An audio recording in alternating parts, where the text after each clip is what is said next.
నేను అతని కొరకు నా ధర్మశాస్త్రమును పరిపూర్ణంగా వ్రాయించి ఇచ్చినను, అది వారికి ఒక అన్యమైనదిగా కనబడుతుంది అని దేవుడు అంటున్నాడు. ఇంతకీ ఈ మాటలు ఎవరిని ఉద్దేశించి చెప్పబడ్డాయి? ఈ మాటల్లోని దేవుని యొక్క ఉద్దేశం ఏమిటి? నేటి మనకు అవి ఏ విధంగా వర్తిస్తాయి? ఈ విషయాలను పరిశీలిద్దాం.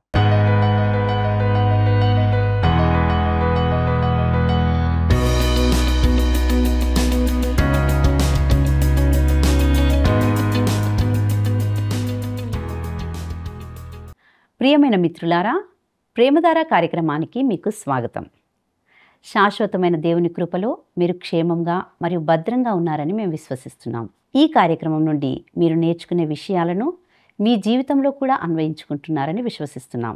నేటి కార్యక్రమంలో ఇశ్రాయేలు బంగారు దూడల వైపు మరియు పాపాలకు ఆధారమైన బలిపీఠాల వైపుకు మరలడాన్ని చూస్తాం. మరి ఆ విషయాల ద్వారా దేవుడు మనతో ఏమి పంచుకోబోతున్నాడో శ్రద్ధగా విందామా?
క్రీస్తునందు ప్రియమైన ప్రేమధార టీవీ వీక్షకులందరికీ మన ప్రభువును రక్షకుడునైన యేసు క్రీస్తు సాటి లేని నామంలో శుభములు తెలియజేస్తున్నాం. నేటి ఈ పాఠంలో మనము హోషేయ గ్రంథము 8వ అధ్యాయాన్ని ధ్యానించుకోబోతున్నాం. ఇందులో ఇశ్రాయేలు బంగారు దూడల వైపు, పాపములకు ఆధారమగు బలిపీఠాల వైపు తిరిగినట్లుగా చూస్తాం. ప్రవక్తలు అందరూ కూడా ఆనాటి ఇశ్రాయేలు ప్రజలకు స్థానిక సందేశం మాత్రమే కాకుండా భవిష్యత్తులో ఉన్న ఈనాటి మనల్ని కూడా చేరుకునే ఒక సందేశాన్ని కలిగి ఉన్నారని చెప్పవచ్చు. అయితే వారి సందేశం ద్వారా మనకు వర్తించే నేటి మనకు కూడా ఒక అన్వయింపు ఉంది. హోషేయ మరియు ఇర్మియా ప్రవచనాల కన్నా మనకు ఎక్కువగా వర్తించే ప్రవచనాలు మరొకటి అంటూ లేవు. ఈ ప్రవచనాలు ఈ దేశము పతనమైన సమయంలోనే చెప్పబడ్డాయి. వారి సందేశాలు నేడు మన పరిస్థితులను కూడా మేల్కొనేలా చేయాలి, కానీ అలా చేస్తాయనే నమ్మకం నాకు లేదు. మనము హద్దులు దాటిపోయి ఇశ్రాయేలు విషయంలో జరిగినట్లుగానే తీర్పు అనివార్యమైందని నేను భయపడుతున్నాను.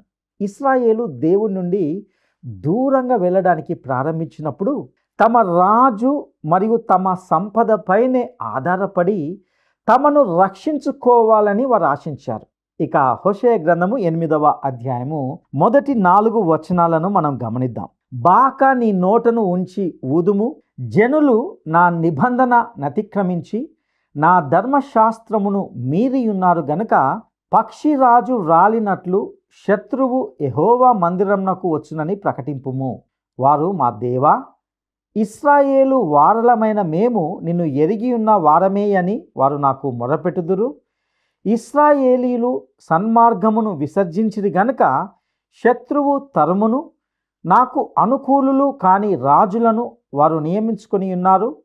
నేనెరగని అధిపతులను తమకుంచుకొని ఉన్నారు. విగ్రహ నిర్మాణమందు తమ వెండి బంగారములను వినియోగించుట చేత వాటిని పోగొట్టుకొని ఉన్నారు.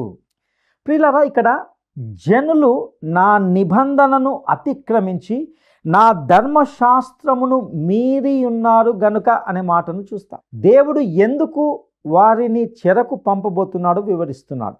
ఇంతకుముందు వారు ఆయన ఆజ్ఞలను ఉల్లంఘించారని, వారి పాపాలు దేవుడు వారితో చేసిన నిబంధనను ఉల్లంఘించడానికి దారి తీశాయని ఆయన వివరించాడు.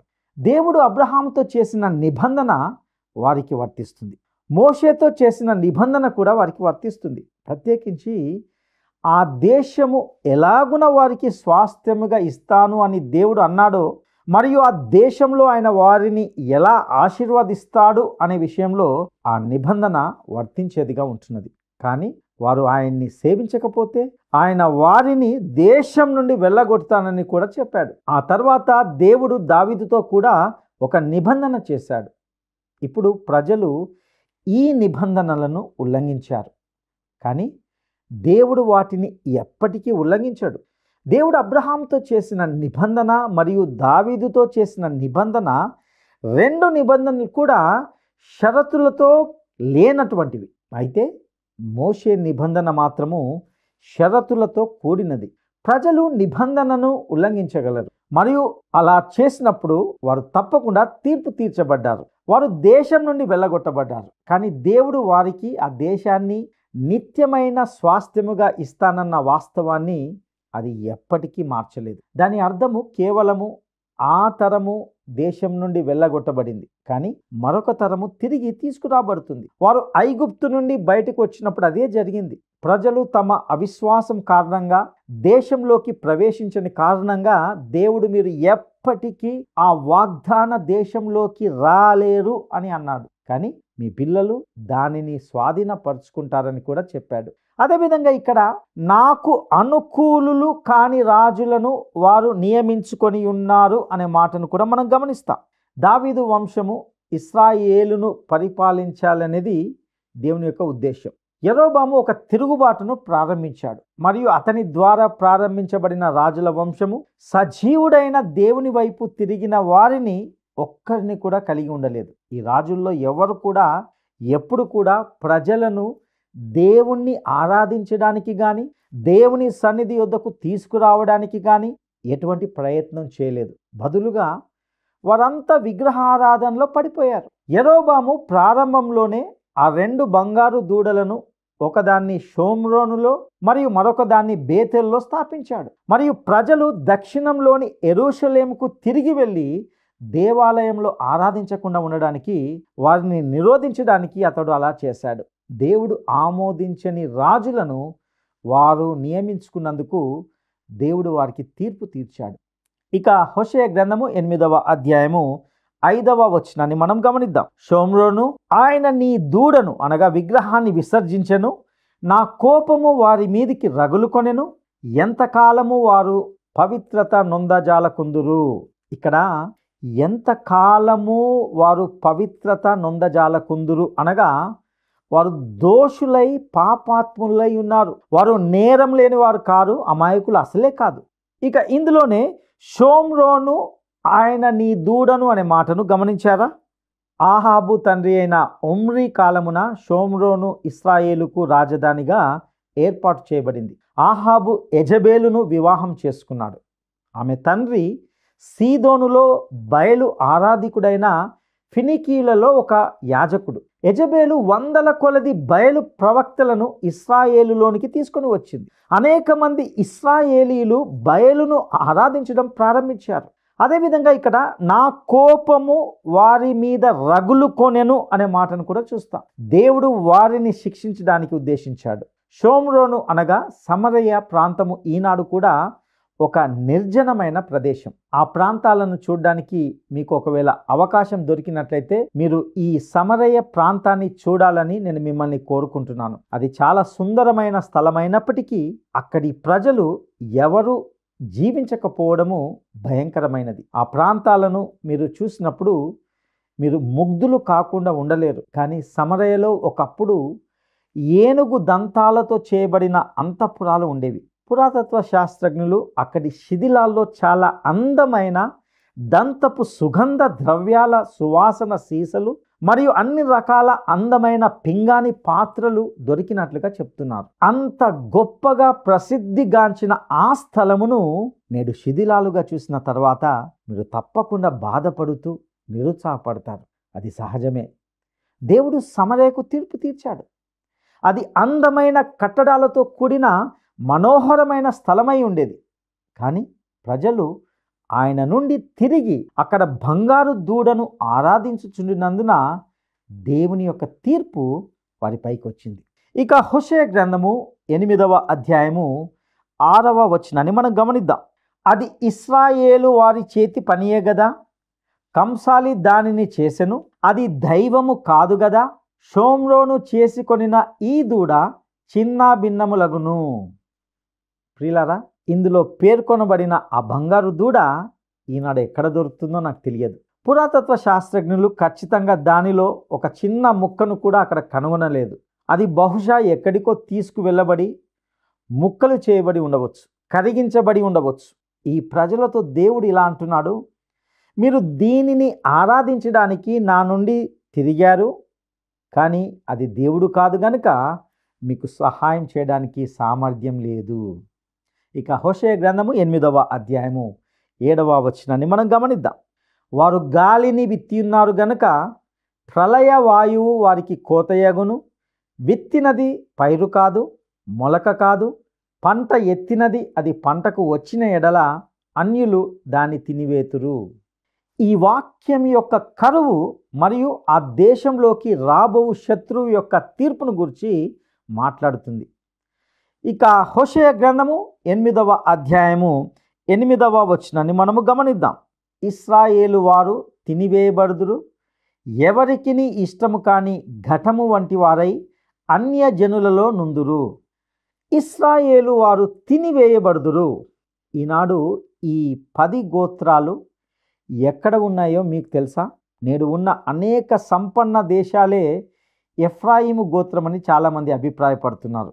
దీనికన్నా అసంబద్ధమైనది మరొకటి నాకు తోచదు. అది నిజమని మీరు భావిస్తే ఎఫ్రాయిముపై దేవుని తీర్పును గూర్చిన ఈ అధ్యాయాలను జాగ్రత్తగా చదవాలని కోరుతున్నాను. ఎఫ్రాయిము గురించి తీర్పు తప్ప మరొకటి చెప్పబడలేదు. ఇక్కడ ఎవరికిని ఇష్టము కాని ఘటము వంటి వారు అన్య జనులలో నుందురు అనే మాటను చూస్తాం. ఈనాడు ఇశ్రాయేలు గోత్రాలను మనము అవి ఎక్కడ ఉన్నాయో అని గుర్తించలేము లేదా కనుగొనలేకపోతున్నాం. చెర నుండి తిరిగి వచ్చిన తర్వాత ఇశ్రాయేలు ప్రజలు యూదా గోత్రంలో కలిసిపోయి ఉంటారని నేను నమ్ముతున్నాను. మరియు అప్పటి నుండి వారిని వేరు చేయడానికి ఎటువంటి మార్గము లేదు. వారు ఈనాడు ప్రపంచమంతటా చెదరగొట్టబడి ఉన్నారు. ప్రియులారా, వాస్తవానికి అమెరికాలోని న్యూయార్క్ పట్టణంలో మొత్తము ఇశ్రాయేలు దేశంలో కన్నా ఎక్కువ మంది యూదులు ఉంటున్నారు. ఈనాడు ఇశ్రాయేలులో ఉన్న వారి కన్నా కనీసము 4 రెట్లు ఎక్కువ మంది దేశ వెలుపలే ఉంటున్నారు. ఇక హోషేయ గ్రంథము 8వ అధ్యాయము 9వ వచనాన్ని మనము గమనిద్దాం. అడవి గార్ధబము తన ఆశ తీర్చుకొనబోయినట్లు ఇశ్రాయేలు వారు అష్షూరీయుల యొద్దకు పోయిరి. ఎఫ్రాయిము కానుకలు ఇచ్చి విటకాండ్రను పిలుచుకొనెను. ఇది ఇశ్రాయేలుపై దేవుని తీర్పును తీసుకువచ్చిన మరొక నిర్దిష్టమైన చర్య. ఇది ఎంతటి నింద! వారు ఈ పొడవు చెవుల గాడిదల్లో ఒకరి వలె ఉన్నారు. ఇశ్రాయేలు సహాయం కోసము అష్షూరు వైపుకు మళ్ళింది మరియు అష్షూరును లంచం ఇచ్చి కొనడానికి ప్రయత్నించింది. ఎఫ్రాయిము కానుకలు ఇచ్చి విటుకాండ్రను పిలుచుకొనెను అనే మాటను మనం ఇక్కడ చూస్తున్నాం. అయితే వారు అష్షూరును లంచం ఇచ్చి కొనడం సాధ్యం కాదని గ్రహించారు. బదులుగా దేవుడు వారిని శిక్షించడానికి అష్షూరునే ఉపయోగించబోతున్నాడు. ఇక హోషేయ గ్రంథము 8వ అధ్యాయము 10-11 వచనాలను మనం గమనిద్దాం. వారు కానుకలు ఇచ్చి అన్యజనులలో విటకాండ్రను పిలుచుకొనినను, ఇప్పుడే నేను వారిని సమకూర్చుదును. అధిపతులు గల రాజు పెట్టు భారము చేత వారు త్వరలో తగ్గిపోవుదురు. ఎఫ్రాయిము పాపమునకు ఆధారమగు బలిపీఠములను ఎన్నెన్నో కట్టెను. అతడు పాపము చేయుటకు అవి ఆధారములాయెను. ప్రియులారా, బలిపీఠము అనేది ఆరాధన స్థలం మరియు దేవుడు ఇశ్రాయేలుకు ఒక బలిపీఠాన్ని ఇచ్చాడు. సంఘానికి ఒక పర సంబంధమైన బలిపీఠం ఉందని హెబ్రీయుల పుస్తకంలో మనం చూస్తాం. దేవుని సింహాసనం ఈనాడు మనకు కృపా సింహాసనం మరియు ప్రభువైన యేసు ఆ బలిపీఠం వద్ద మన పక్షంగా యాజకత్వం చేస్తున్న మహాప్రధాన యాజకుడు. ఒక బలిపీఠము ఆరాధనకు ఒక స్థలంగా ఉండాలి. కానీ ఇక్కడ దేవుడు ఇలా చెప్తున్నాడు, ఎఫ్రాయిము పాపమునకు ఆధారమగు బలిపీఠములను ఎన్నెన్నో కట్టెను. అతడు పాపము చేయుటకు అవి ఆధారములాయెను. ఇశ్రాయేలు మతం వైపు తిరిగింది. జీవము లేని వాటిని ఆరాధించడానికి తిరిగింది. అది వారికి ఏ సహాయము చేయలేకపోగా అది కేవలము వారిపైకి తీర్పును మాత్రమే తీసుకువచ్చింది. నా ప్రియ స్నేహితులారా, ఈ ప్రపంచము అనుభవించిన అత్యంత ఘోరమైన విషయం ఏమైనా ఉందా అంటే అది మతమే. మతమే ప్రపంచాన్ని నాశనానికి గురి చేసింది. ఈనాటి ప్రస్తుత పరిస్థితులను చూడండి. చనిపోయేంత ఆకలితో ఉన్న వివిధ రకాల జన సమూహాలు ఉన్నారు. అయినా వారు ఆహారాన్ని వృధా చేస్తారు, కానీ ఇతరులకు దానం చేయడానికి ఉపయోగించరు. ఏ దేశ చరిత్రలో చూసినా మతం మనకు సహాయం చేయలేదు, కానీ అది మానవ జాతిని పూర్తిగా నాశనం చేసింది. అలాంటప్పుడు ప్రభువైన యేసు మాత్రమే మనలను బంధకాల నుండి రక్షించగలడు. ఇక ప్రియులారా, హోషేయ గ్రంథము 8వ అధ్యాయము 12వ వచనాన్ని మనం గమనిద్దాం. నేను అతని కొరకు నా ధర్మశాస్త్రమును పరిపూర్ణముగా వ్రాయించి నియమించినను, వాటిని అతడు అన్యములుగా ఎంచెను. ఇక్కడ వాటిని అతడు అన్యములుగా ఎంచెను అంటే ప్రజలకు దేవుని ధర్మశాస్త్రము గురించి బొత్తిగా ఏమీ తెలియదు అని అర్థం. దీన్ని చెప్పేవారు చాలా తక్కువ మంది ఉన్నందున నేను ఈ విషయాన్ని తరచుగా ప్రస్తావిస్తుంటున్నాను. దేవుడు ఇక్కడ ఇలా చెప్తున్నాడు, నేను అతని కొరకు నా ధర్మశాస్త్రమును పరిపూర్ణముగా వ్రాయించి ఇచ్చినను, అది వారికి ఒక అన్యమైనదిగా కనబడుతుంది. అంటే దాని అర్థము వారు దాని గురించి అజ్ఞానులుగా ఉన్నారు. నా ప్రియ మిత్రులారా, అది ఇశ్రాయేలు గూర్చిన నింద మరియు ఈనాటి మనపైన కూడా దేవుడు మోపే నింద కూడా అదే. మనము ఒక నాగరికమైన ఒక గుర్తింపు కలిగిన క్రైస్తవ సమాజముగా మారడానికి ప్రయత్నిస్తున్నాం. మనము దాని కొరకు ఏర్పాటు చేయబడలేదు. దేవుని వాక్యం పట్ల ఉన్న అజ్ఞానము మన ప్రస్తుత సమాజంలోని అత్యంత ఆశ్చర్యకరమైన విషయాల్లో ఒకటి. అందుకే మనము బైబిల్ గ్రంథాన్ని అనగా దేవుని వాక్యాన్ని బోధించడానికి, నేర్పడానికి నిబద్ధత కలిగి ఉన్నాం. సంఘానికి ఉన్న అత్యంత ముఖ్యమైన పని దేవుని యొక్క వాక్యాన్ని ప్రచురం చేయడమే.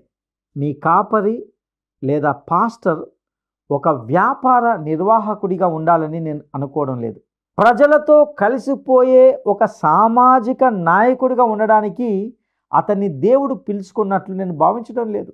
అతడు ఆ ప్రసంగ వేదికపై నిలబడినప్పుడు దేవుని యొక్క వాక్యాన్ని ఉన్నది ఉన్నట్లుగా అందిస్తున్నాడా లేదా అనేదే ముఖ్యం.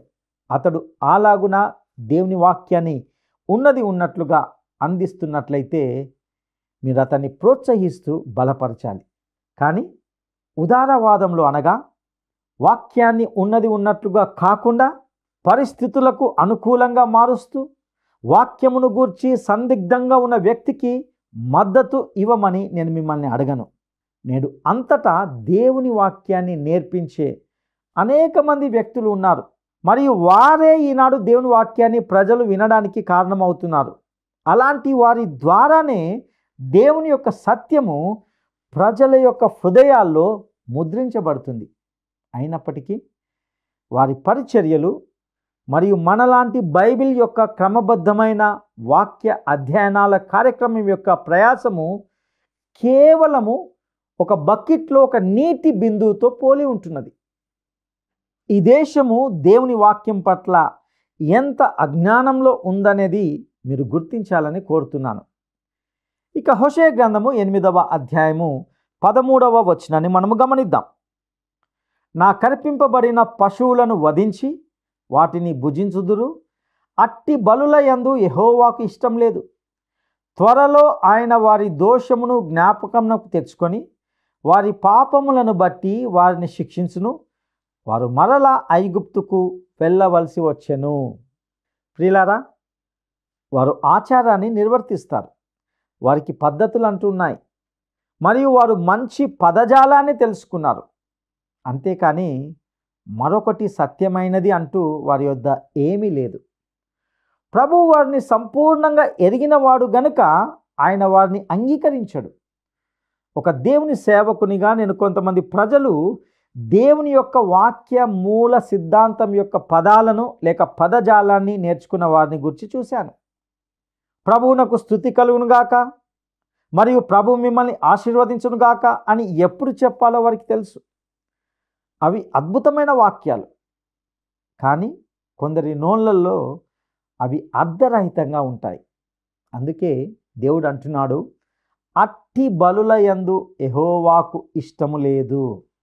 ఇక ఈ వచనంలోనే మనము త్వరలో ఆయన వారి దోషమును జ్ఞాపకంనకు తెచ్చుకొని వారి పాపములను బట్టి వారిని శిక్షించును, వారు మరల ఐగుప్తుకు వెళ్ళవలసి వచ్చెను అనే మాటను కూడా గమనిస్తాం.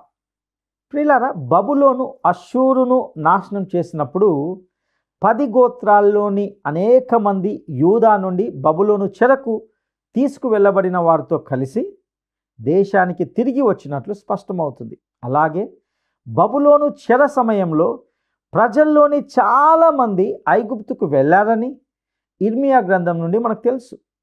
హోషేయ ఇక్కడ మాట్లాడుతున్నది అదే అని నేను నమ్ముతున్నాను. అయితే నా మాటలతో ఏకీభవించని అనేకమైన మంచి బైబిల్ వివరణకారులు వ్యాఖ్యాతలు ఉండవచ్చు. ఇక హోషేయ గ్రంథము 8వ అధ్యాయము 14వ వచనాన్ని మనం గమనిద్దాం. ఇశ్రాయేలు వారు తమకే నగరులను కట్టించుకొని తమ సృష్టికర్తను మరచియున్నారు. యూదా వారు ప్రాకారములు గల పట్టణములను చాలా కట్టియున్నారు. అయితే నేను వారి పట్టణములను అగ్నిచే తగలబెట్టెదను, అది వాటి నగరులను కాల్చివేయును. ప్రియులారా, ఈ వచనంలో ఇశ్రాయేలు వారు తమకే నగరులను కట్టించుకొని తమ సృష్టికర్తను మరచియున్నారు అనే మాటను మీరు గమనించారా? వారు యెరూషలేములోని దేవాలయానికి ప్రత్యామ్నాయాలను నిర్మించడానికి ప్రయత్నించారు. వాస్తవానికి వారు ఆ దేవాలయంలో మాత్రమే దేవుడు తనకు బలులు అర్పించాలని చెప్పాడు. అదేవిధంగా మనం ఇక్కడ యూదా వారు ప్రాకారములు గల పట్టణములను చాలా కట్టి ఉన్నారు అనే మాటలను కూడా చూస్తాం. యూదా వారు కూడా పాపం చేశారు. అయితే దేవుడు వారిని తర్వాత శిక్షిస్తాడు. మొదట జరగబోయే విషయం ఏమిటంటే ఇశ్రాయేల్లోని ఈ దేవాలయాలు నాశనం చేయబడతాయి. ఇశ్రాయేలు యొక్క ఉత్తర భాగము ఆ దేశంలోని మరి ఏ ఇతర భాగాల కంటే కూడా ఎక్కువ నిర్జనంగా ఉన్నట్లు కనిపించడం ఇక్కడ ఎంతో ఆసక్తికరమైన విషయం. వారికి వర్షం లేని నెగబు ఎడారిలో అది అలాగే ఉంటుందని మీరు ఊహిస్తారు. కానీ ఉత్తర భాగంలో ప్రత్యేకించి ఎస్ట్రయేలోన్ లోయ అనగా ఇజ్రాయేలు లోయలో ఇది ప్రపంచంలోనే అత్యంత సుసంపన్నమైన లోయల్లో ఒకటి అయినప్పటికీ మీరు అక్కడ ప్రజలు లేకుండా ఉండడాన్ని ఎంతమాత్రము ఊహించరు. అయినప్పటికీ చుట్టూ ఉన్న ప్రదేశాల్లో ఈనాటి వరకు కూడా ఆ దేశంపై వచ్చిన దేవుని తీర్పు యొక్క ఆధారాలు మీరు స్పష్టంగా చూడగలుగుతారు. ప్రియ సహోదరుడా సహోదరి, ఎఫ్రాయిము అనగా దేవుని ప్రజలమని చెప్పుకుంటున్న ఇశ్రాయేలు ప్రజలు దేవుణ్ణి ఎంతో విసికించినట్లుగా మనం గమనించాం. దేవుణ్ణి ఆశ్రయించడానికి బదులుగా వేరే వాటిని ఆశ్రయిస్తూ దేవుని స్థానంలో వేరే వాటిని ఉంచి దేవుణ్ణి ఎంతో బాధ పెట్టారు. వారు తమ జీవితంలో మతాసక్తులుగానే జీవించారు. క్రైస్తవ్యము వాస్తవానికి మతం కాదు. ఒకవేళ ఎవరైనా దానిని మతంగా భావించి అలాగే ప్రవర్తిస్తే అందువలన వారికి ఎటువంటి ఆశీర్వాదము ఫలితం అంటూ ఉండదు. ఎందుకంటే వాస్తవానికి మతం అనేది ప్రపంచాన్ని నాశనానికి గురి చేస్తుంది. నేడు ప్రజలకు దేవుని ధర్మశాస్త్రం గురించి ఏమీ తెలియదు. దీన్ని ఉన్నది ఉన్నట్లుగా బోధించేవారు, అందలి సత్యాలను చెప్పేవారు చాలా తక్కువ మంది ఉన్నందున ప్రజలు ఆధ్యాత్మిక అజ్ఞానంలో ఉంటున్నారు. దేవుని వాక్యాన్ని ఎంతగా ఆస్వాదిస్తూ అంగీకరిస్తామో అంతగా దేవుని యొక్క ఉద్దేశాన్ని మనము గ్రహించగలుగుతాం. అటు కృప దేవుడు మనందరికీ దయచేయునుగాక. దైవాశీస్సులు. ప్రార్థన చేసుకుందాం. మహాపరిశుద్ధుడా, నమ్మదగిన దేవా, నీ దయగల పాదాలకు వందనాలు, స్తుతులు చెల్లిస్తుంటున్నాం. ప్రభువా, ఈ దినము నీ వాక్యము ద్వారా మాట్లాడిన ప్రతి సత్యానికే నీకు వందనాలు. ఎఫ్రాయిముకు మీరెన్నో హెచ్చరికలు చేశారు. నీ స్థానంలో ఈ లోకాన్ని, లోక పద్ధతులను నాయన ఉంచి నిన్ను అవమానపరిచారు, నిన్ను బాధ పెట్టారు. అయినప్పటికీ మీరు వారిని ప్రేమించి మరలా నీ యొద్దకు చేర్చుకోవడానికి ఎన్నో అవకాశాలు ఇచ్చారు. ఈరోజు కూడా ప్రభువా, మేము సైతము ఎఫ్రాయిం వలె నిన్ను బాధ పెడుతూ, నిన్ను విసర్జించి, నిన్ను దుఃఖ పెడుతుంటున్నాం. మాకిస్తున్న ప్రతి అవకాశానికే నీకు వందనాలు. మరొకసారి నీ వైపు తిరిగి నిన్ను ఆశ్రయించి నీతో సరి అయిన సమాధానాన్ని పొందుకునే కృపను దయచేయవలసిందిగా ప్రార్థిస్తూ మా రక్షకుడును నమ్మదగిన యేసయ్య గొప్ప నామంలో అడిగి స్తుతించి వేడుకుంటున్నాము తండ్రి. ఆమేన్.